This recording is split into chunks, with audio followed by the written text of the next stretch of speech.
Hola, buenas tardes, querido amigo. Muchas gracias por asistir a estas charlas que se han hecho ya bastante habituales. Estamos muy contentos. Ya llevamos cerca de 9 meses haciendo estas charlas. El Instituto de Altos Estudios Audiovisuales que dirige don Miguel Itín está muy contento con esta iniciativa. Creemos que es una muy buena oportunidad de mostrar algo que generalmente no se muestra en el cine. En el cine solo se conocen los directores, las películas, las estrellas, pero no toda esta gama de personas maravillosas y artistas que hacen posible que estas obras cinematográficas existan. Hoy día nos acompaña don Pepe de la Vega, todos lo conocemos por Pepe, José de la Vega, pero todos le decimos Pepe, un sonidista ya inscrito en la historia del cine chileno. No es, no diría, es raro decir que es muy antiguo, no, él tiene mucha experiencia que ha compartido con mucha gente, que ha enseñado a muchas generaciones. Voy a leer algunas de las obras en donde él participa. Parte del 67, pues, vi la lista y es realmente enorme, Pepe, increíble la cantidad de películas en las que ha estado. Fue asistente en la película Valparaíso, mi amor, de Aldo Francia, asistente de cámara en Reportaje Lota de Diego Bonosina, un gran director de cine de aquella época. Participó en casi todas las películas de Raúl Ruiz, como asistente de sonido, sonidista de segunda unidad, sonidista. Tuvo en qué hacer en la colonia penal, en el realismo socialista, en la expropiación, en un documental que hizo Ruiz en aquella época, en la época chilena, en la época de la UP, que es poco conocido, que es un documental sobre el mundo mapuche, que se llama Ahora te vamos a llamar hermano. Diálogos de América, La Tierra Prometida de nuestro director, de Miguel Litín, ahí fue sonidista del largometraje ese. Sonidista del documental Palomita Brava, que lo hizo Raúl Ruiz. Sonidista de algunas notas del documental de la batalla de Chile. Querido compañero de Pedro Navarra, historia de esta película que tengo muchas ganas de ver, la PP se llama Historias de un jefe de policía de Elvio Soto. A la sombra del sol, la primera película que se hace en dictadura por Pablo Sí, Peidelman señor. y Silvio Cayosi. Los deseos concebidos del gran Cristian Sánchez, que acaban de darle Oye, una... en La Sombra del Sol hice producción, la Claro, fuiste jefatura de productor. producción. Sí. Claro. Los deseos concebidos fue sonidista de este gran cineasta chileno, Cristian Sánchez, un cineasta poco conocido también. Vamos a ver si lo invitamos. Cachureos, de Guillermo Can, un documental sobre Parra. Pepe Donoso, otro documental de Carlos Flores sobre el José Donoso, nuestro escritor. Este es un documental increíble de Carlos Flores, donde trabaja nuestro querido amigo eh, Rodrigo Maturana, un personaje loquísimo en la historia del cine chileno, el Charles Bronson chileno. La isla de Pascua de Tarifeño, Recado de Chile, de un colectivo, voy a ir saltando. El último round de Dinamita Araya, Cristian Sánchez, Alto Chelle de Joaquín Izaguirre, y estamos recién en el 85, ¿no? Sonidista de largometraje Susi de Gonzalo Justiniano, asistente de dirección del largometraje Johnny Sin Peso. A todo esto, Pepe es sonidista, pero también es director, ha sido productor, se ha paseado por varios oficios del cine, pero se le conoce más por su trabajo en el sonido, que es una de las cosas más importantes en el cine, y la gente tiende a perder de vista eso. Si no hay sonido, no hay cine. Usted puede ver una película desenfocada, mal hecha la cámara, pero si no se escucha, no hay película. Tuvo en el programa Tierra Adentro, tuvo en una película de Alberto, un doctor que incursionó en el cine, Punto Rojo, historia de fútbol, sonidista de esos tres cortos, la primera película de Andrés Wood, El Lanza de Boris Cuercha, El Cautivero Feliz de Cristian Sánchez, Dulce Navidad de Joan Litín. Estos son cortos. El Ascenso de Diver, El Descenso de Diver, El Dueño de la Mina de Marcelo Dinamarca, El Niño que enloqueció de amor, que son una serie de cuentos que hacían Televisión Nacional. Me voy a saltar. El sonista Ángel Negro de Holguín, El Mar de la Muralla, Manuel Heyman, En la Esquina, Antonia, un largometraje que se hizo un director porteño, Valparaíso, Mariano Andrade. ¿Qué más? ¿Sabes? El Abanderado, Miguel Litín, El Tiempo que Quieran, pero ya El Duelo, Cristian Maldonado, La Perla del Puerto. Y ya llegamos al 2008, Tiempos Malos, Cristian Sánchez, y recibe el 2009 el premio Jorge Müller a la trayectoria otorgado por la Plataforma de Audiovisualistas de Chile. Ese es la persona que nos acompaña en este momento, Pepe. Estamos muy contentos de tenerte acá. Estamos muy felices de que nos acompañes y que nos compartas tu experiencia. Tienes mucha experiencia acumulada. Puedes comenzar cuando quieras y muchas gracias de nuevo. De nada. Muchachos, muy contento de compartir mi experiencia y Y claro, yo soy el número 14 de los que entraron a la primera y la mítica Escuela de Cine de la Universidad de Chile que se fundó en el año 67 en Viña. De esa escuela provengo yo y soy como el número 14 o 15. Compañero de cineastas como la Valeria Sarmiento, compañera de curso, Jorge Miller, Sebastián Alarcón, que se fue a la Unión Soviética a terminar de estudiar. Bueno, una generación súper importante, Jorge Miller ya lo mencioné. Pedro Eh, Chasquelo, ¿no? Estaba ahí. no, Pedro era de la Chile, pero era de acá de Santiago, de la Cineteca. Ah, ok. Luego fue profesor nuestro, porque en el 67, cuando partimos a hacer clases en una escuela de cine que no existía, ni siquiera la escuela dentro de la idea de la universidad, entonces fue muy extraño todo el comienzo de nuestra formación. De ahí que lo que decía Ricardo, de tantos cargos que uno ocupó, bueno, nos tuvieron que formar en esa época, porque había una necesidad en el país a finales de los 60, y que era técnicos universitarios de buen nivel para el desarrollo de las nuevas tecnologías, que era el cine, la televisión y todo eso. Entonces ahí se formaron estas escuelas. Y ahí aparecimos este montón de locos, ¿ya? Que nadie entendía en las reuniones de la universidad, cuando nos tomamos la universidad en esa época. La escuela de cine creían que éramos escuela de actores, pero luego empezamos a desarrollarnos eh, en esa época, que para ver una película había que recorrer los institutos profesionales extranjeros a ver si tenían alguna copia de algo que no fuera lo que traía la industria. Y así los profes se las arreglaban y lográbamos entender lo que iba a ser nuestro futuro como cineastas y nuestro futuro como técnicos cineastas, que nos iban a preparar para todo. Bueno, ese es el comienzo para una generación de cineastas que empezamos en los 60. Entonces ya llevamos 50 años dándole vuelta a esto. Toda esta generación fue formada fundamentalmente por profesores extranjeros, y aquí no había profesores en esa época, excepto gente que era muy aficionada al cine y tenía esos conocimientos. A propósito de cinefilia, o sea, de mucho cine, de ver mucho cine cinéfilo, que es muy bueno que existan. Pero técnicos no había, y empezaron a llegar técnicos argentinos.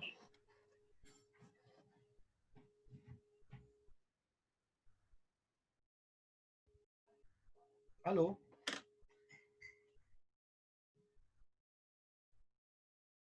¿Okay? Bueno, decía que llegaron los técnicos argentinos con un nivel de experiencia debido fundamentalmente al desarrollo del cine que habían tenido desde los años 30 hacia adelante.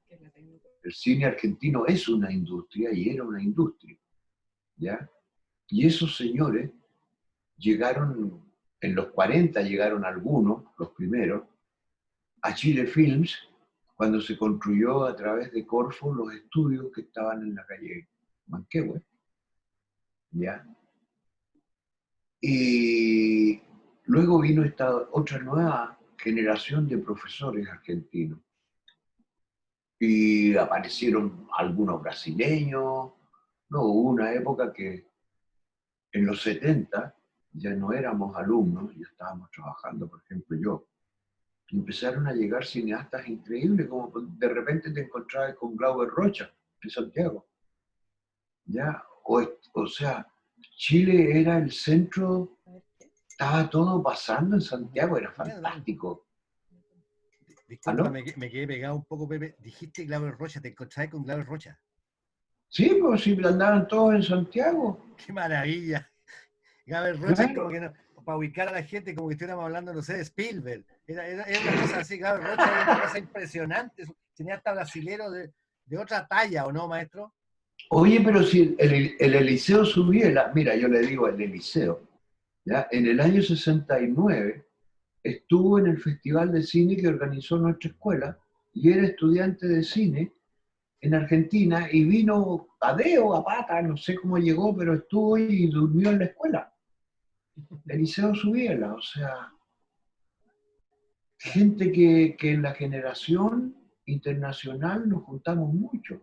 Claro, que Glauber Rocha, yo, perdone que te interrumpa, pero yo creo que Glauber Rocha es de otra talla, es otra cosa. Gran cineasta, Glauber Rocha.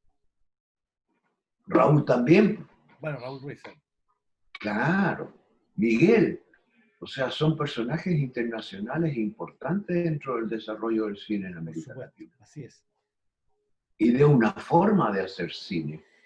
Oye, ¿Ya? Pepe, Dime. ¿cómo empezaste a definir tu camino en el... ¿Te interesaban todos los oficios del cine o cómo llegaste a ser sonidista? ¿Cómo te dedicaste a ser sonidista? Por amor, mira, cuando llegó la gente de Estados Unidos para hacer la película Que Hacer, con Saúl Landau. Saúl Landau se refiere a uno de los directores productor que venía, no, director, que venía a filmar una película con Raúl Ruiz. Voy a parar un segundo. Dale. En ese momento, cuando llega Saúl Landau con Raúl Ruiz, invita, Raúl nos dice, cabros, ustedes ya están listos. El lunes yo empiezo una película con unos gringos, así que necesito gomas. Y, y partimos de gomas. Y en la escuela yo hacía cámara y fotos, lo mismo que Jorge Miller, éramos los dos fotógrafos en la escuela. Llegamos a esta película y te asignaban los cargos así por dedo los gringos. Pues entonces Jorge, cámara, y a mí me dijeron, ok, tú sonido. Y me tocó ser tercer asistente de sonido, ¿ya? A limpiar cables, ¿ya? Con un señor que se llamaba Ernesto de la Fuente, que era sonidista medio gringo, ¿ya? Y ahí abren una maleta y veo un aparato, que aquí lo tengo, que es el Nagra, un grabador Tenía una especial. ahí, tenía una original. Esa es la mía, y tengo otra más. Bueno, Maravilloso. y la veo y me enamoro. O sea, yo dije, y me empiezan a contar qué es lo que hacía, que ya el cine lo podías hacer en la calle en 16 milímetros sincrónico, que era lo que estaba pasando con el cine francés de la Nouvelle Vague, ¿ya? Y lo que estaba pasando con el free cinema inglés. Entonces nosotros aquí en el culo del mundo podíamos con estas posibilidades salir a la calle a filmar. Y, y bueno, me enamoré. Y se me olvidó un poco la fotografía. Y de ahí para adelante, ahí está la Nagra. Ahí Sí, ya terminó su... es muy complicado que la acerque un poco, ¿no? A verla un poco más de cerca. Es que esta es una reliquia, chicos, que la muestre, por favor, porque es realmente un aparato maravilloso. Eso permitió que el cine pusiera un salto cuando... Espérate, hay que mostrarla con cuidado, tienen que escucharme. Oye, les decía yo que ese aparato permitió que el cine se pusiera Mira, un salto cuántico, ¿no es cierto, Pepe? claro, porque este aparato, mira, este aparato, Qué maravilla. este es el primer grabador sincrónico que funcionaba con un motor de cristal. Qué cosa más Es increíble. decir, el motor te permitía los 24 cuadros fijos El o motor 25 cuadros. el motor de ¿Cómo? cristal sincronizaba, ¿no? El motor de cristal siempre te iba a generar un pulso de 24 cuadros Perfecto. y las cámaras venían calibradas para que sus motores también funcionaran a 24 cuadros fijos, excepto algunas cámaras que venían con reóstato y tú podías hacer cambio de velocidad mientras estabas filmando, como la NPR de Claire, que la usamos mucho, mira. Mira, y esta Y funciona. todavía está con, claro, po, ahí está, enterita. Qué cosa más linda. No, pues aquí fue grabado hasta Allende, po. No, Espera, mire, y para que la gente entienda un poco, poder grabar sincrónico significa que tú puedes salir a la calle y no tienes que postproducir el sonido. Entonces el cine se hace un registro más directo. Al tiro se graba y se sincroniza, entonces más directo. Le está aplicando el cambio tecnológico que significó la aparición de esta cámara un poquito. claro, De esta grabadora. con este grabador tú podías ir haciendo los ambientes según los equipos que tenías, la calidad. Y yo tuve la suerte de tener un Agra cuando habían 2 o 3 en Sudamérica. No existían acá.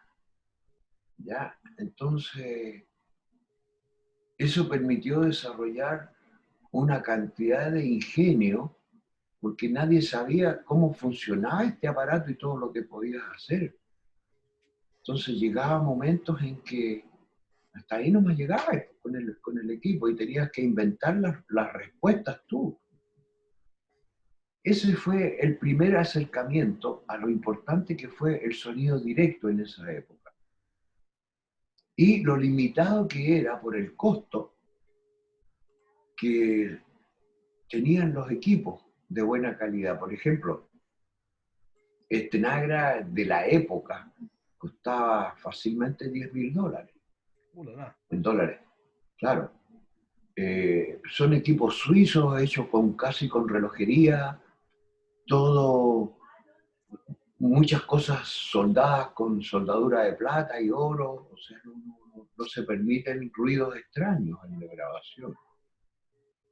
Además que todo eso llevó a desarrollar técnicas que cuando nos vieron trabajando, vinieron más extranjeros y nos vieron trabajando con los equipos acá, muchos aprendían y muchos se reían, y nosotros aprendíamos y nos reíamos de los otros.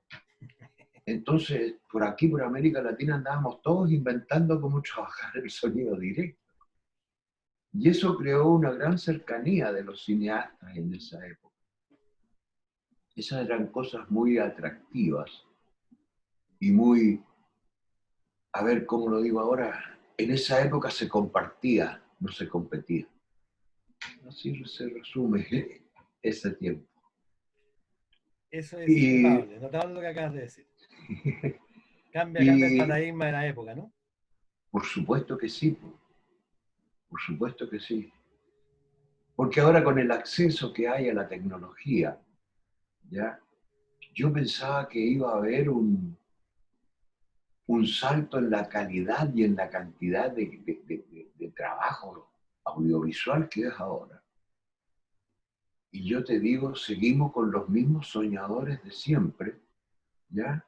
Que son gente como que salen de las generaciones, pero muy pocos, pero todas las generaciones tiran gente para afuera con esta nueva tecnología, pero no en el volumen que yo esperaba, porque lo único que ha cambiado es el sistema de registro y el costo.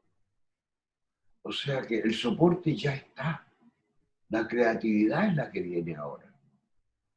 No es costo una tarjeta, ya que vale 8 lucas o 10 lucas, y tenéis 10 horas o 20 horas de material grabado. ¿Ya? Y eso permite crear con una facilidad muy diferente a nivel tecnológico. Entonces hay que sacarle partido. Por ejemplo, ¿qué le digo de repente a mis alumnos? Cuando me hablan del video y del cine, digo, son dos cosas diferentes. No tienen nada que ver uno con la otra. Como decía Raúl Ruiz, como decía Raúl, que la imagen del cine se reproduce en una parte del cerebro, ¿ya?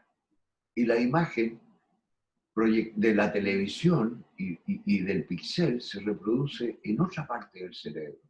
Entonces son dos sistemas, según Raúl, que uno percibe la imagen, porque uno lo golpean los electrones, los ojos, y el otro, uno, selecciona un poquito. No hay golpes en la imagen, por lo tanto es más pastel.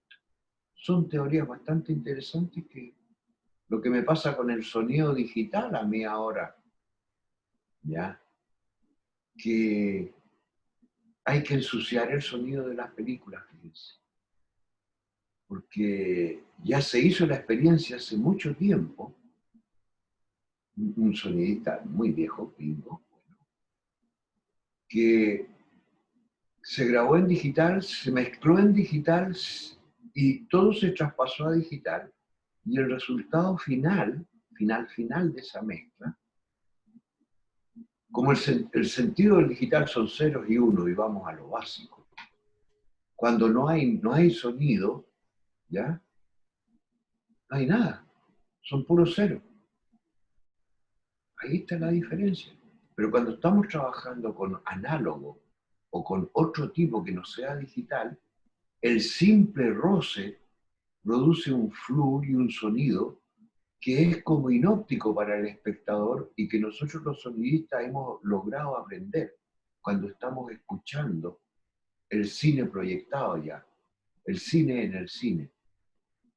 Y es por eso que tenemos la posibilidad de acercarnos a los directores y decirle, oye, si querés te echamos una ayudadita desde el comienzo, y era lo que hacían los viejos cineastas, que su equipo era el fotógrafo, el sonidista y el director, ¿ya?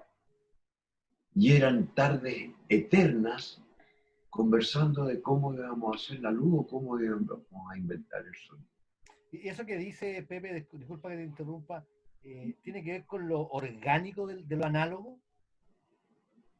Pero por supuesto que sí, por supuesto que sí. Desde mi punto de vista, que he visto la transición del sonido desde el análogo hasta el super digital que está ahora, que ya mezclé, como 2 películas mezclamos con Pablo Mardones en 5.1 y mezclé en la casa, no mezclé en un estudio, o sea, es perfectamente posible, ¿ya?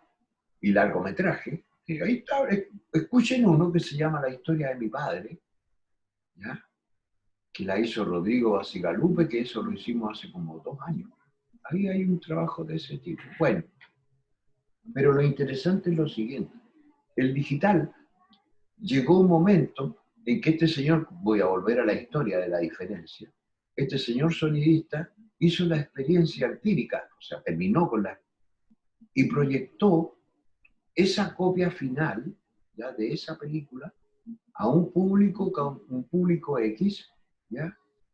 Y con un par de psicólogos y personas que miraron las reacciones de la gente mientras veían la película, pero con este sonido. Y al lado hicieron la misma prueba, pero con una película mezclada y el resultado era análogo, para ver la diferencia. Y claro, cuando no había sonido y habían silencios en el mismo momento de la película, cuando era digital no había nada y la gente se empezaba a acomodar, se movía, hacía cualquier cosa, pero cuando tú tenías, y por eso que dije inóptico, porque había ese ruido de fondo que provocaba el análogo, que te mantenía así pendiente, el constante.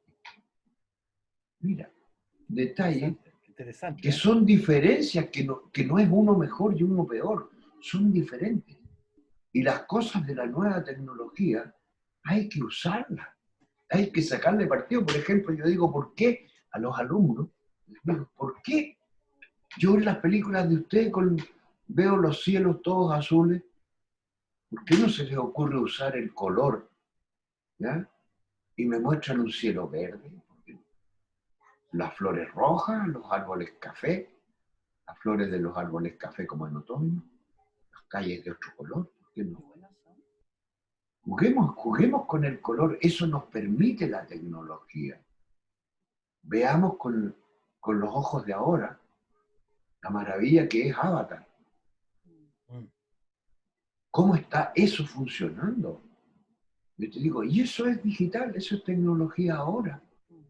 No tiene nada que ver con lo otro. Porque junto a eso, a Avatar, yo les pongo 2001, Odisea del Espacio de Kubrick. Y estamos al mismo nivel.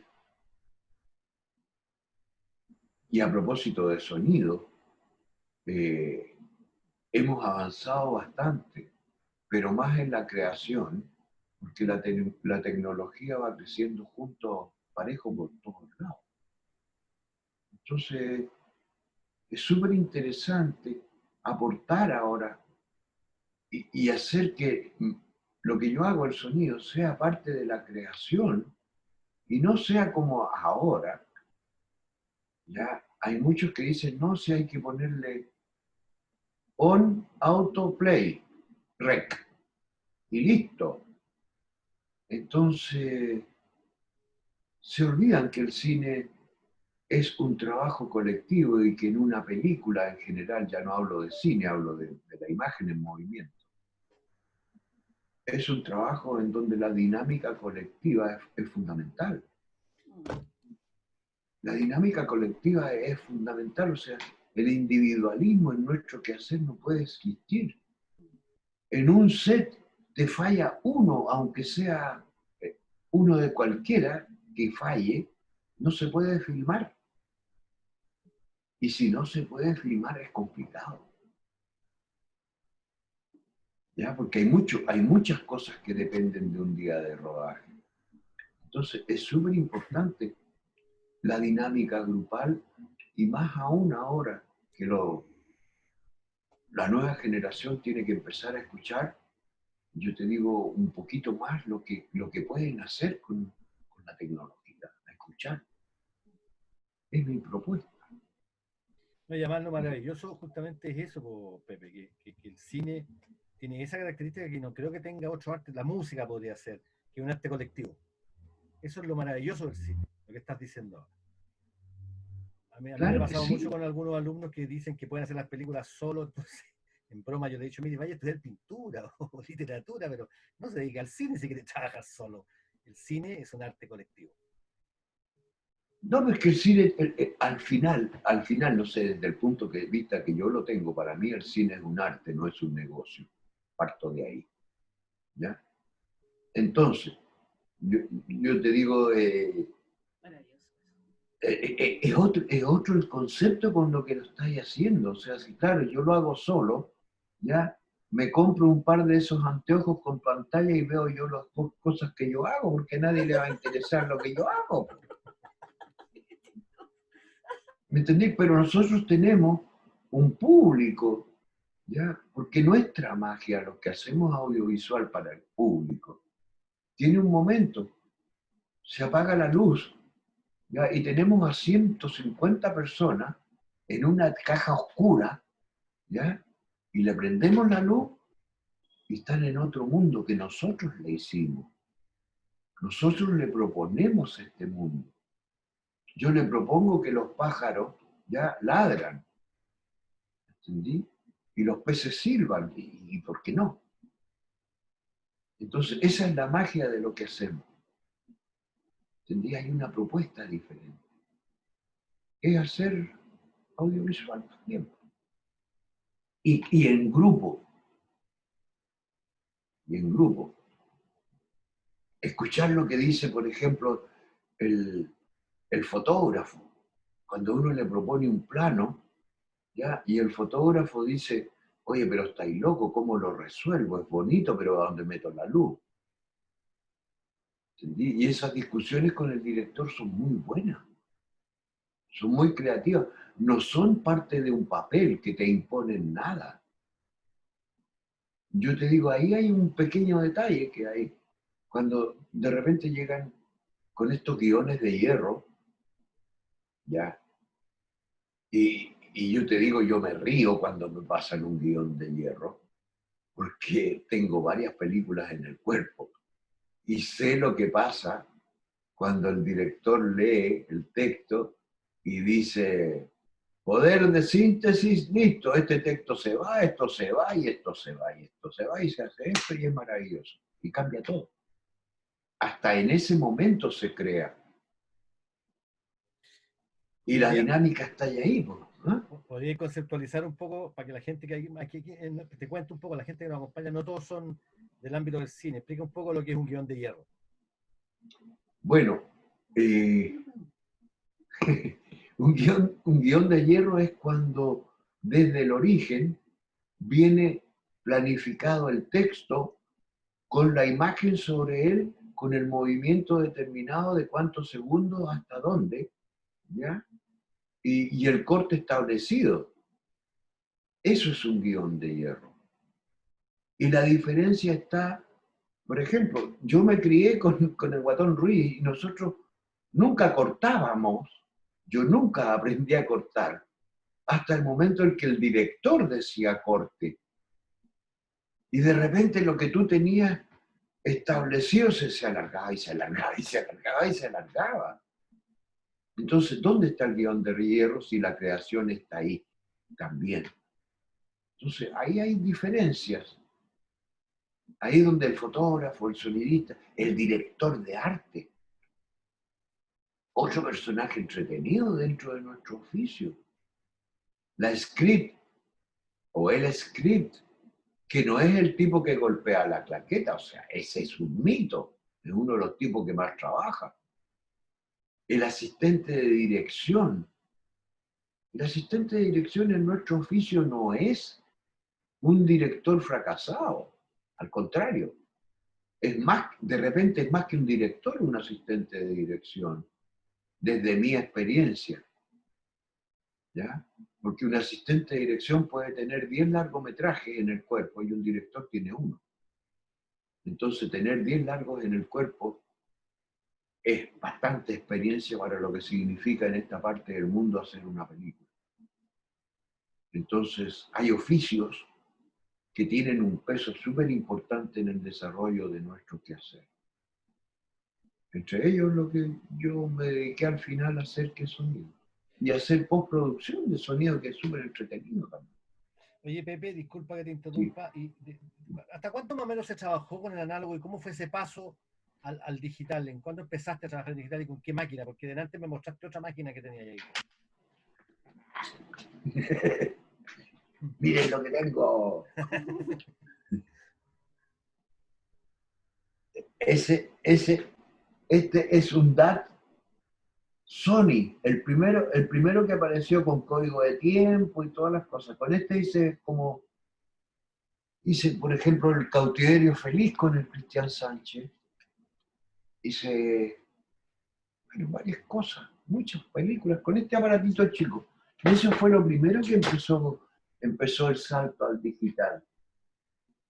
Y fue más porque, como yo lo explicaba, era otro el costo de lo que venía. Ya una cinta magnética estaba costando muy caro, a lo que costaba los otros más chicos, era todo más pequeño y era más portátil. Ya los sonidistas ya no tenían que ser atletas para colgarse en Nagra. Eh, entonces, ese fue un salto interesante, porque el resto de la tecnología siguió siendo la misma. O sea, el soporte fue, como lo dije al comienzo, lo que cambió. Empecé a recibir en una cinta que recibía imágenes, o sea, recibía pulsos digitales, pero era una cinta. Ese era el DAT, Digital Audio Tape, ¿ya? Que era una cinta digital que grababa ceros y unos. Y de ahí llegamos ya a la tarjeta en donde se registraba ceros y unos limpios como estamos ahora. Ese fue el salto más importante del soporte, porque el micrófono sigue siendo un transductor, o sea, sigue siendo un aparatito que transforma la señal acústica en señal eléctrica. Entonces, lo que ha variado ha sido el uso que uno ha buscado para estos transductores. De ahí se inventaron los micrófonos direccionales, han salido de la búsqueda de nuevas tecnologías, ¿ya? Al micrófono inalámbrico son de últimas tecnologías, esas cosas que no existían en mi época. Por ejemplo, cuando dice, y ahí les voy a decir algo. Saben que una vez en mi oreja derecha yo tenía a Fidel Castro y en mi oreja izquierda yo tenía a Allende. Yo hice el sonido directo de una película que se llama El Diálogo de América, que es un largometraje que hizo Álvaro Kovacevic cuando Fidel estuvo aquí en Chile. Y fue una conversa que se pegaron Fidel y Allende en Tomás Moro, que fue una... Bueno, ahí está la película, la pueden ver. Ese sonido lo hice yo, tuve la suerte de tener a ese par de maravillas, para mí, del siglo, personajes muy importantes, ¿ya? Y tuve la suerte de tener uno en cada oreja. Entonces, eso es impagable, creo. Y a propósito de eso, y, no, pero yo decía, el micrófono direccional fue parte del desarrollo de esta pega. Porque imagínate, los micrófonos lavalier tenían el tamaño así como de, no sé, como de una caja, los tubitos de foto, ¿recuerdan los tubitos de foto eso? Ese era el tamaño más chico que había de un micrófono lavalier, ¿ya? Ese tamaño, exactamente ese tamaño. Entonces de ahí salía un cable y salía un cordel, ¿ya? Que daba la vuelta por acá y lo enganchabas. Bueno, eso se lo tenía que hacer yo a Allende y se lo tenía que hacer a Fidel, ¿ya? Y además ponerle un cable que no se notara y sacárselo al zapato donde yo tenía el enchufe de cada uno de los dos personajes. Porque si se querían parar, yo corría y los desenchufaba, pero no le tenía que sacar el micrófono. Entonces así se fueron. Iban, discutían, peleaban, llegaban, los enchufaba y ya estábamos trabajando de nuevo. Cosas que uno inventa sin saber. O sea, el susto, como cresta, resuelvo esto. Y así uno fue haciendo escuela. Entonces, cuando uno transmite, yo lo que hago, y le digo a los cabros en la universidad, digo, yo no soy profesor, yo no estudié pedagogía, yo estudié cine, y lo que hago es traspasar lo que yo aprendí haciendo cine. Ustedes vean. Pero Pepe, te quiero decir algo, acotar algo a eso. Tú no estudiaste pedagogía, pero eres un gran profesor. Yo creo que eso es innato. Es innato porque si no tuvieras pedagogía no podrías haber enseñado cine y lo que has hecho en la escuela. Hay cineastas que son negados para hacer clases, pero hay otros que tienen esta cosa innata de entregar lo que tienen y tienen amor por lo que hacen y en el fondo en ese sentido son unos grandes pedagogos. No sé qué pensáis tú. Mira, yo siempre he dicho que hacer cine en Chile es una forma de vivir, ¿cachai? Porque tú decides una línea de desarrollo personal, porque decides ser parte de algo y no ser solo tú. Decides ser un granito en una roca. Eso. Y eso te lleva a compartirlo. ¿Cachai? Eso te lleva a decirle a otro cabro, oye, mira, si querías hacer esto, no pienses que te vas a hacer rico, que te vas a comprar un Nissan no sé cuánto. No. O sea, vaya a ser feliz, yo creo. Claro. Ahora, después de esto, de la pandemia y de lo nuevo que se nos viene, espero, ¿ya? Vamos a tener una nueva forma de ver, yo creo que es el arte para nuestro país con el respeto que corresponde. Yo creo que el chileno merece y tiene derecho al arte. El arte no es un negocio, es una necesidad del hombre. ¿Ya? Y lo que quiero decir, la economía no es ni va a ser nunca una ciencia ni un arte. No sé, Me van a cerrar el negocio ahora, no me van a dejar entrar. Oye, mira, Juan, aquí a Juan te hace una pregunta, perdona que te interrumpa, que es una Sí, pregunta más bien de carácter biográfico, pero es bonito. Dice, eh, yo estuve en Lota cuando fue Fidel, yo estaba ahí y vi a un equipo filmando. ¿Sería don Pepe? era, Era Juan. era, era don Pepe. Mira, me tocó durante ese mes que estuvo Fidel acá. Yo no viajé todos los días con él, ya no estuve todos los días con Fidel, pero viajé a muchos lugares que eran importantes. Por ejemplo, uno de ellos fue Lota, lo mismo que la Universidad de Concepción, que fueron lugares súper importantes en la gira de Fidel. Puerto Montt también. Luego estuve en Iquique con él y en Chuqui, pero no me di el viaje de todos los pueblitos. En esos lugares estuve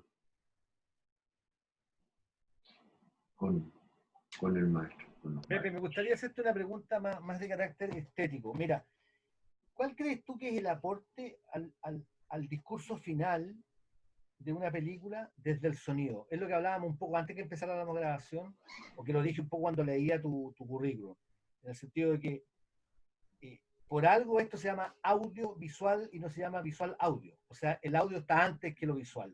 Y es lo que hablábamos un poco, que una toma, uno puede resistir como espectador una toma fuera de foco, una toma oscura, una toma movida. Pero si no se escucha, uno no lo soporta. No puede seguir la historia. Entonces, ¿cuál crees tú que es el sentido del sonido? ¿Qué le aporta el sonido al discurso cinematográfico? ¿Cuál es la labor de eso? Más allá de la cosa mimética, que es hacerte la copia nomás, que es que el auto suena como auto, la casa, la lluvia suena como lluvia. ¿Qué hay No, más allá mira, de eso? yo soy un convencido de que mi trabajo en el cine y el trabajo del sonido en el cine es no sé, es una ayuda, así lo veo yo, es un aporte al trabajo de la idea de un director, ¿ya? Porque uno, en el fondo, la idea viene del que está creando, del director.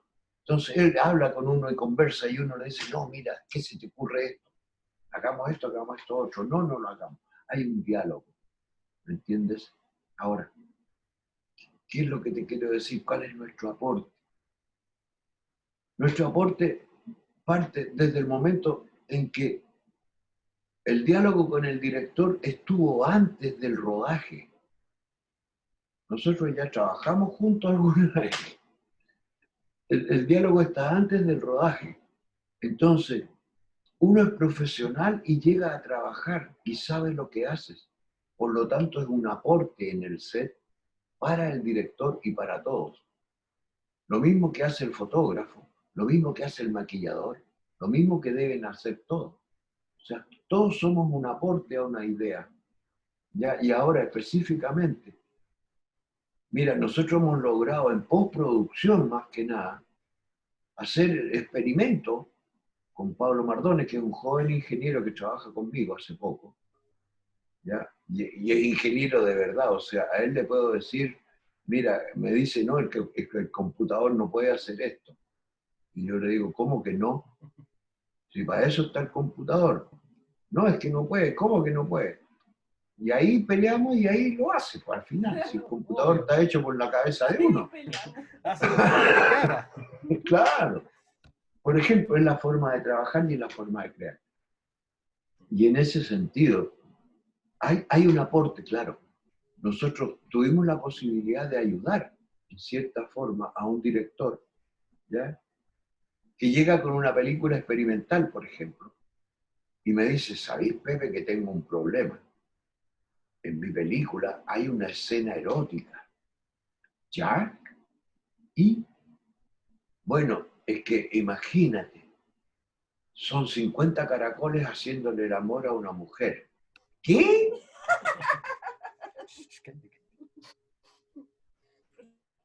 50 caracoles haciéndole el amor a mi mujer, a una mujer. Entonces me dijo, ¿y sabéis que hay que hacer algo con eso? Porque bueno, hazle algún sonido. ¿Y cómo le hace un caracol el amor a una mujer? Le dije yo, ¿qué suena? Imagínate. Bueno, cuento corto. Se fue y quedamos con la inquietud y seguimos trabajando. Y estaba un día la Bertita, mi compañera, haciendo salsa de tomates en la cocina y los muele con la mano, ¿ya? Y yo estaba en el estudio en la casa trabajando y de repente escucho un grito, así es la verdad. Pepe, mira. Y voy y escucho, y la Berta me dice, mira, escucha. Y eran los caracoles haciéndole el amor a una mujer. Entonces partí con la bandeja, los caracoles, pusimos los micrófonos, o sea, los tomates, hicimos, porque nunca nadie, a eso voy, nunca nadie ha escuchado ni se ha imaginado esa historia.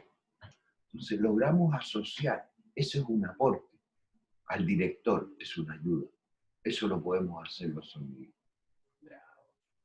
Claro, y en el fondo completa la sensación de realidad. Que esto es más teórico, pero en el fondo el sonido completa la sensación de realidad que el espectador le falta en la cabeza para que la ficción, para que la fantasía ficcional de la película de la puesta en escena se complete. Y eso lo logra el sonido, no la imagen. Exactamente. Y me quitaste la pregunta, porque yo te iba a hacer una pregunta acerca de qué es lo que ha sido lo más raro que te ha tocado hacer en sonido, y con esto de los caracoles me respondiste. No, espérate, los caracoles no es nada. A ver, a ver. En mi época de la publicidad, me llamó una vez un dueño de una agencia, ¿no? Y me dice, Pepe, tengo una campaña de vino y tengo que hacerla mañana y yo, no sé. Pero ¿sabes qué? Necesito el ruido de un fantasma que se va.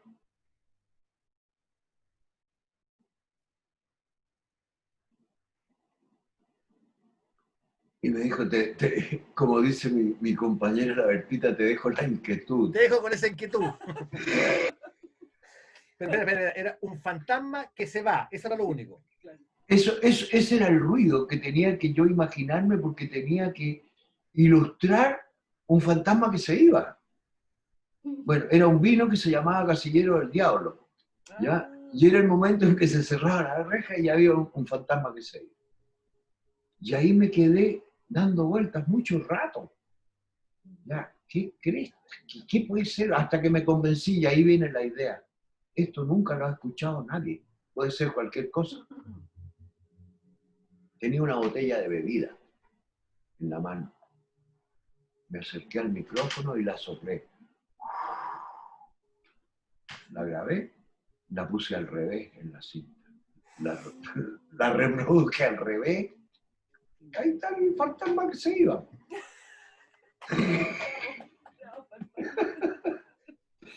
Bueno, me preguntaste cuál es el aporte de nosotros los sonidistas. Podemos hacer luego que una película está hecha para compartir un poco ese espacio creativo que también tiene el director de foto y que también nosotros los sonidistas tenemos y que hemos ido perdiendo esa comunicación con los directores jóvenes. ¿Sabes? Entonces yo creo que ese tipo de cosas hay que recuperarlas. Y me extraña, o sea, me alata no haber hablado más de técnica, de haber hablado de estas otras cosas. No, pero tenemos tiempo, ¿ah? Si quieres agregar algo, no te preocupes. Está la gente entretenida, no se ha ido nadie. Bueno, pero estoy a la disposición de ustedes. Podemos abrir el foro de preguntas. Es el momento, sí, yo creo, tal vez, de todas maneras. Si alguien quiere preguntar algo, por favor. Que todos me pregunten algo, porque yo veo. Tenemos ahí a un profesor sonidista, Guillermo. A lo mejor tiene alguna pregunta que hacer. Hola, sí. Hola, Guillermo. Hola, don Pepe. Primero que todo, un gustazo y un honor hablar con usted. Me gustaría que, igual va a ser un poco fome quizás para los demás, media técnica, porque es como tener de primera mano su impresión respecto a cómo pasaban desde el registro en las calles en los años 60, digamos, el registro y cómo llegaba a generar un máster para que llegaba a la película final, o sea, el proceso desde el registro sonoro en la calle, después las mezclas, las consolas, cómo hacían los efectos. las te lo cacheras, las explico. cosas, los compresores y toda esa onda, que mucho tubo, me imagino, o sea, el ruido ahí es exquisito. ¿En qué Mira, mezclaban? ¿Cómo mezclaban?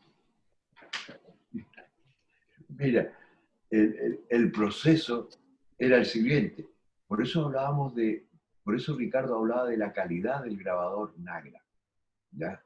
Primero tenía una cabeza de grabación que era full track, que significaba que todo el ancho de la cinta era registrado por esta cabeza grabadora.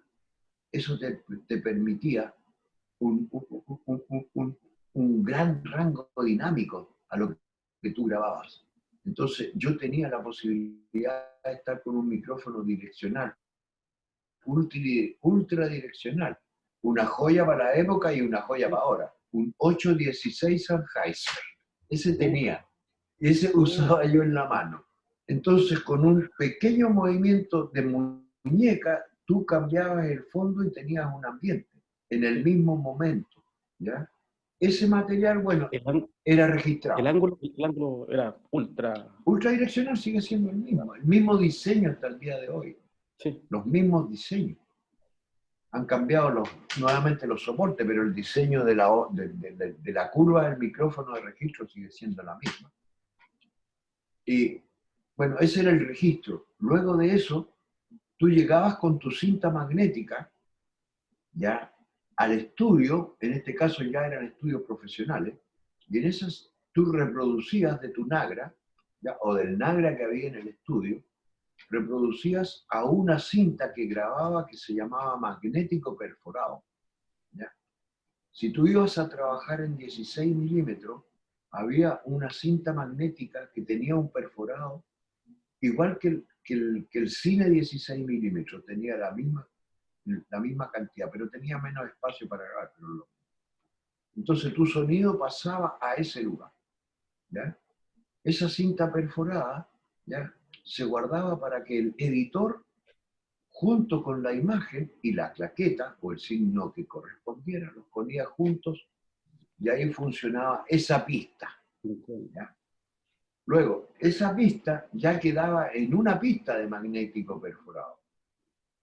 Por ejemplo, en el estudio de Chile Film teníamos cuatro grabadores de perforado que estaban todos sincronizados a un motor Celsius, que significaba que los 4 grabadores, tú los conocís, motor Celsius, estaban conectados a la misma fuente de poder, por lo tanto tenían la misma velocidad.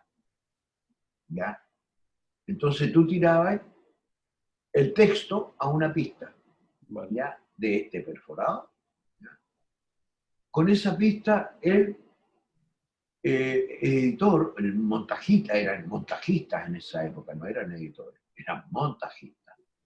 Se iba a la moviola, trabajaba con el director, trabajaba solo, armaba su imagen, ¿ya?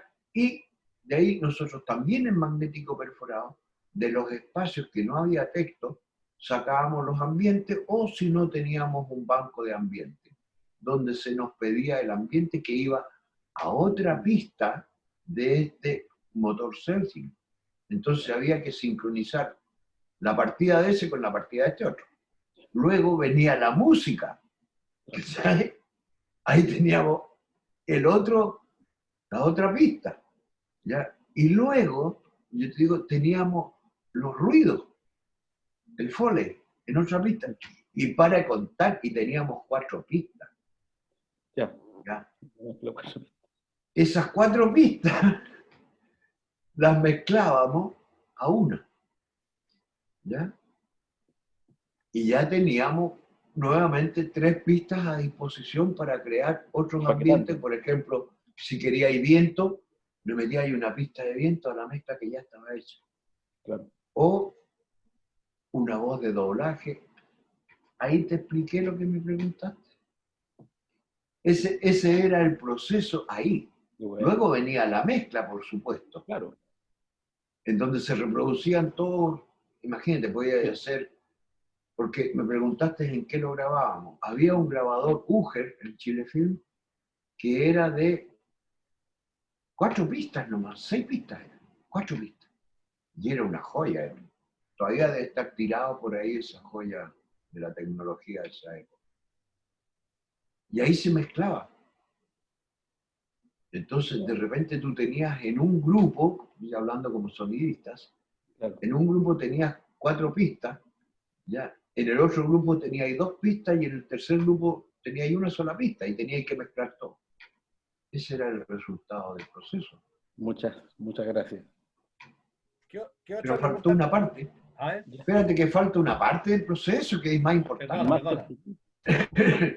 Ahí tú ya llegaste, tienes la mezcla, haces la mezcla y esa mezcla llega a un magnético perforado final. Y ese magnético perforado final, ¿ya? Va a uno que se llama el transcriptor óptico, ¿ya? Que transforma al revés de lo que es un micrófono, transforma la señal acústica en señal eléctrica. Por lo tanto, se hace el dibujito, ¿ya? De la onda, ¿ya? Se hace en la película. Entonces se hace un negativo de sonido solamente. Y ese negativo de sonido era el que se unía a la imagen. Y ojo que hay otro detalle. En los lectores de las proyectoras de cine, el proyector, la lámpara del proyector, estaba a una distancia de 21 cuadros del lector de sonido. Entonces tú tenías que correr el sincro de la copia final, 21 cuadros, y ahí estaba el sincro. Porque estaba la imagen salía por un lado y el sonido por otro. Técnicas antiguas, resueltas ahora. Pero parten de ahí todas esas técnicas. Respuesta. ¿Está bien tu respuesta?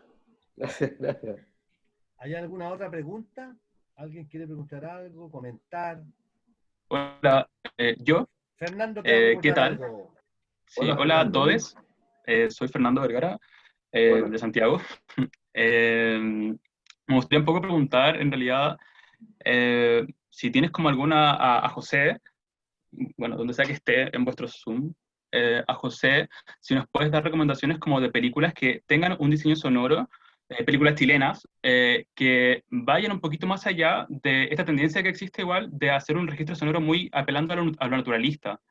Siento que el cine contemporáneo es mucho como muy sonidos de naturaleza, un poco, me imagino yo que será como un poco la influencia quizá como este cine como medio de Lucrecia Martel y toda esa onda, que es bacán, pero me gustaría saber si es que hay películas que van más allá de eso. Pienso, por ejemplo, en Arcana, de Cristóbal Vicente, que fue una película cuyo sonido se hizo totalmente en postproducción. Y es una propuesta de sonido, o sea, propone no un sonido diegético ni sincrónico, sino que son rescate de elementos de ese mundo, montados de cierta forma que nos dan ciertas sensaciones. Entonces me gustaría saber si existe como algún otro caso de películas chilenas contemporáneas o de vuestros tiempos que puedan un poco ir como por esta línea, de experimentar con el sonido más allá de ir por el registro de lo naturalista. Mira, que yo tenga conocimiento de esa maravilla todavía no ha llegado a mis oídos. A mí me parece genial la idea, ¿ya? Sí. Me parece muy importante, ¿ya? Ese desarrollo también. Porque también se refiere a lo que yo estaba hablando recién, a lo que Claro. yo te decía de nuestro aporte, es exactamente Ajá. lo mismo, ¿ya? Pero claro, nosotros hemos hecho cosas así, pero en puntos específicos, como yo te lo decía, de película. Pero una película entera sería maravilloso que alguien se la mandara así. Claro. Y bueno, igual abro la pregunta también al resto. O sea, no sé si alguien tiene como alguna otra referencia que pueda compartir. A mí se me ocurre solamente Arcana, la verdad.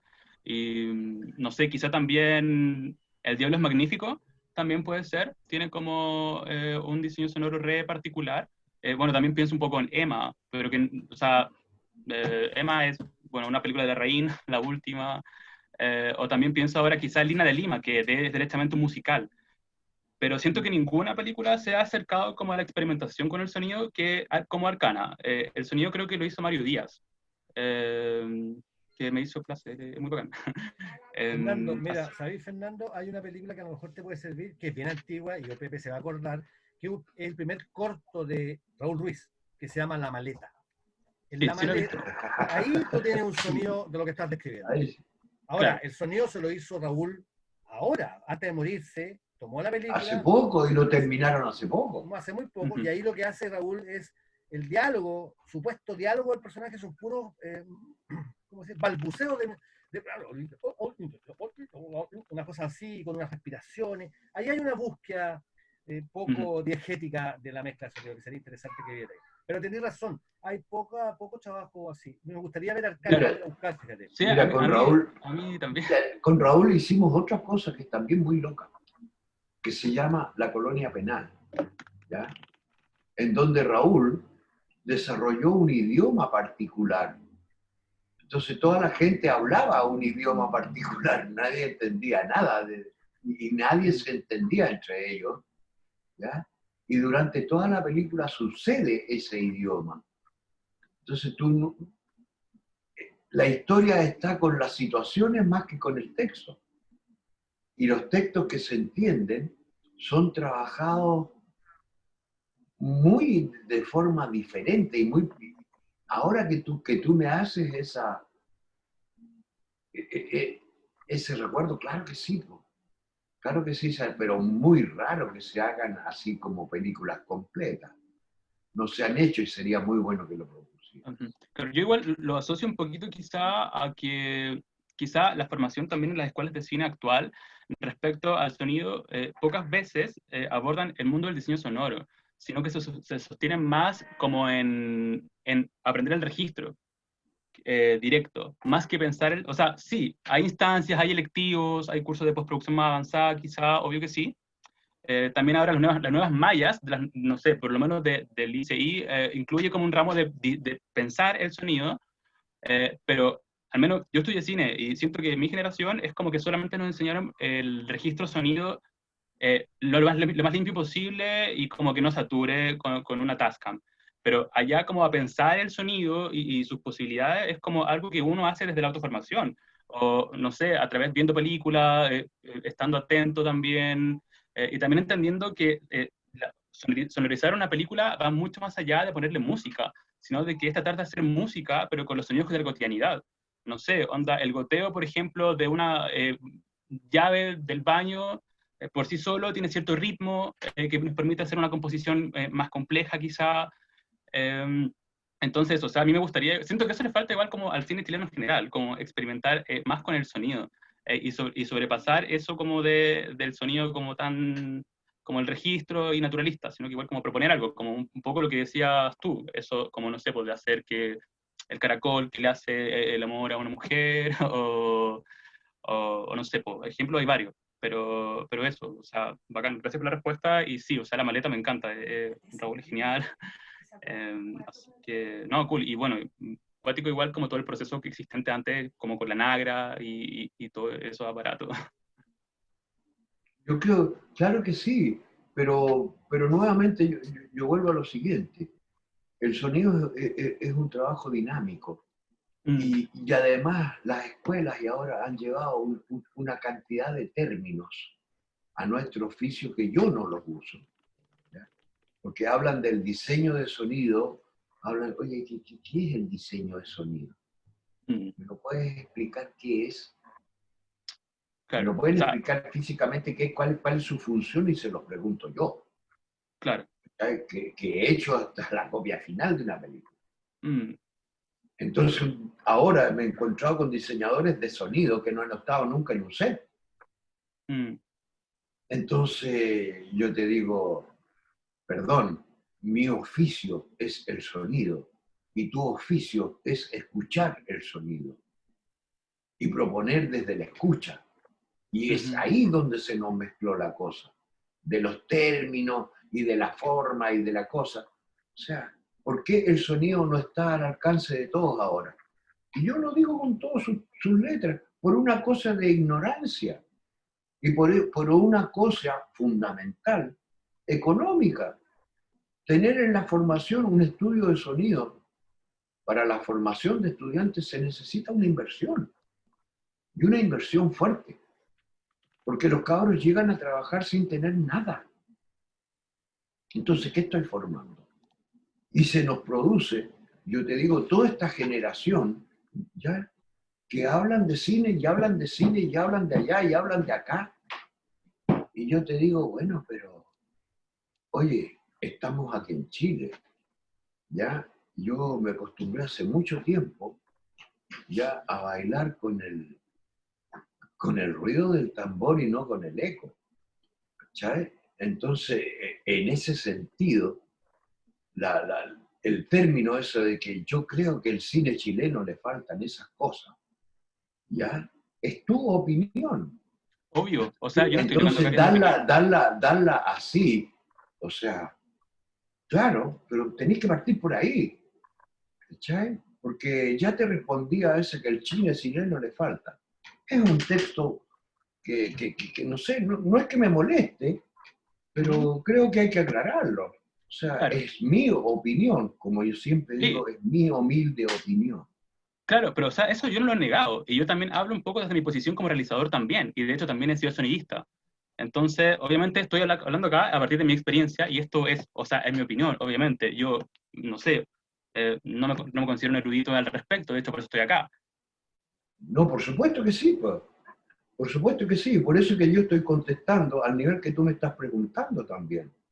O sea, yo también soy sonidista, también soy un intelectual, ¿cachai? Y los términos de ahora no me producen ningún nada. O Mm, sea, yo estoy haciendo lo que corresponde, estoy enseñando lo que corresponde. Y los claro, que quieran criticar lo que yo hago están en todo su derecho, ¿ya? sí. Pero Oye, oye, Pepe, Cosa que con nadie está otros haciendo. caracteres. no, No, sí, pero oye, te digo, Pepe, me sentí un poco como lo mismo que dijeron la otra vez, que oye, el cine chileno no se ha escuchado nunca, que el cine Pero chileno es malo, el sonido del cine chileno es malo. no, o sea, aquí el registro de Entonces, sonido yo ya le alcanzó pregunté, niveles ¿qué película del estratosféricos. cine chileno es mala que tú hayas visto? ¿Qué película del sonido del cine chileno es mala que tú hayas visto ahora? No, es que yo no he visto, es que yo, oye, compadre, Yo no he dicho que sean malas, solo he dicho que quizá, o sea, estoy quizá, hablando ahí aquí, está el término, ahí está el término. estoy preguntando como por películas que tengan búsquedas estéticas respecto a cómo usar el sonido. Yo entiendo que el registro de sonido ya se hace bien, ya se superó. El No, pero por problema es supuesto. ir ahora más allá de eso. oye, Yo lo que Fernando, te contesté que hace mucho tiempo está más allá de eso, no es ahora solamente. Claro. Y bueno, o sea, igual lamento un poco como o sea, está bien igual, pero vuestra generación, no sé, tiene como una especie como de rechazo o algo así, como al cine digital, No, para como nada. siento que subestiman un montón lo que estamos haciendo nosotros en muchos sentidos. O sea, si ahora existe la especialización de ser diseñador sonoro y que sea distinto a la persona que registra, pucha, es cosa de los tiempos en que estamos. Eso es lo que tú piensas, no es lo que yo pienso, Es y es lo que muy yo pienso, respetable. exacto. Es lo que tú sientes y lo que tú piensas. Por eso que yo Sí. expresé al comienzo que estoy mostrando lo que yo he aprendido y lo que yo quiero transmitir. Estamos en un Ujú, curso y en una clase, que es lo que yo pienso. Y en un curso y en una clase que tengamos, yo te digo, este tipo de intercambio a mí me parece súper positivo. ujú, No es mala onda, al contrario, es súper positivo porque es necesario que estos encuentros los produzcamos, que nos ujú, encontremos, que nos hablemos. Yo no te conocía, no sabía que eras realizador, no sabía que habías sido sonidista, no tenía idea. ¿Entiendes? ujú, Entonces es importante, para mí ahora voy a buscar lo que has hecho, ¿ya? Y voy a buscar lo que has grabado. Y cuando nos ujú. encontremos seguramente vamos a tener un diálogo a otro nivel, Sí, pero por supuesto. luego de ver lo que has hecho. Claro, sí. oye, Pepe, Pepe, Claro, ¿no? Y también me imagino que este es un espacio también de diálogo sí, intergeneracional. por Por supuesto. supuesto, eso es lo más importante. Oye, pero Eso es lo más quiero importante. establecer un Eh, punto que me parece importante, sí, Fernando y Pepe. perdón. Lo que Yo me dice. tengo que ir, Ah, pucha, que quiero pero decirte voy algo, a ver Fernando. este video. Fernando, te quiero decir algo que es importante. Yo creo que lo que tú planteaste al principio, yo lo comparto. Creo que hay pocas películas que experimenten en el sentido de la complejidad total del sonido que tú estás diciendo. Hay películas donde hay una tendencia a hacer un cine que es diegético, ¿ah? Que hace una cosa Claro. diegética. Y hay poca búsqueda. Eso es verdad. Y eso te lo compro y te lo acepto. Y sería interesante que a lo mejor se buscara un poquito más en esa línea. Por eso que yo estoy de acuerdo contigo, que hay películas que simplemente hacen un registro naturalista, ¿cachai? Y me parece interesante de dónde lo plantea. Eso me gustaría establecerlo a mí como punto. Gracias por tu pregunta, Fernando. Sí, no, Muchas igual gracias, voy y Fernando. vuelvo. Quizá alcanza a estar aquí después. Ok. Muchas gracias por la instancia. Yo creo que no todos los días se tiene la oportunidad de conversar sobre esto con este nivel de invitados. No, muy bien, muy Gracias, bien. Fernando. Muchas gracias a ti, Fernando, de verdad. Muchas gracias. Oye, ¿alguna otra pregunta, chicos? Que ya estamos como llegando a la hora ya. Llevamos 1 hora y media conversando. ¿Alguien más quiere preguntar algo? Expresar su opinión acerca de lo que escuchó. Es el momento. Es Elmo. Es Elmo. Aprovechar a Pepe, que lo tenemos acá. ¿No? ¿Nadie más? Nadie más. Parece que no. Oye, Pepe, bueno, no sé si te Sí, queda algo en el tintero, si quieres no agregar sé. algo más. O sea, daría para conversar y hacer varias charlas sobre este tema, pero fue muy atractivo, muy interesante todo lo que conversamos. Te doy las gracias por tu voluntad y tu tiempo. Y esperamos a ver si volvemos a encontrarnos en algún otro momento y a ver si volvemos a hacer esta instancia y seguimos Yo conversando creo que sobre sería bueno, que la sería bueno. Yo violencia. creo que sería muy bueno y estar con gente joven.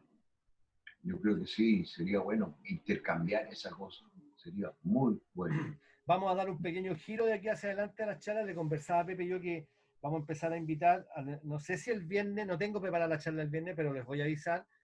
Queremos empezar a invitar a gente más de la artesanía del cine.